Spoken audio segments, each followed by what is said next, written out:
நாட்டு பாவை கொடி பாருங்கள்.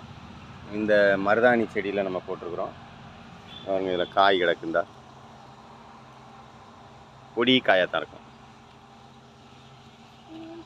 இது பழம் பாருங்கள், நல்லா பழுத்து வெடிச்சிருக்கு. எவ்வளோ அழகாக வெடிச்சிருக்கு பாருங்க. இந்த அவ்வளோ அழகாக வெடிச்சிருக்கு. இது சாப்பிட்லாம். அந்த இது நல்லா இனிக்கும். இந்த உங்கள் வீட்லேயும் இப்படி மருதாணியோ ஏதாவது ஒரு சின்ன செடி இருந்துச்சுன்னா அதில் பாவக்காயை போடுங்க. அது நல்லா ஒரு 10-15 காய் ஒவ்வொரு டைமும் கிடைக்கும் நமக்கு. நாட்டு பாவக்காய் விதையுடன் இதை முளைக்க வச்சு நிறையா பாவக்காய் முளைக்க போகிறோம்.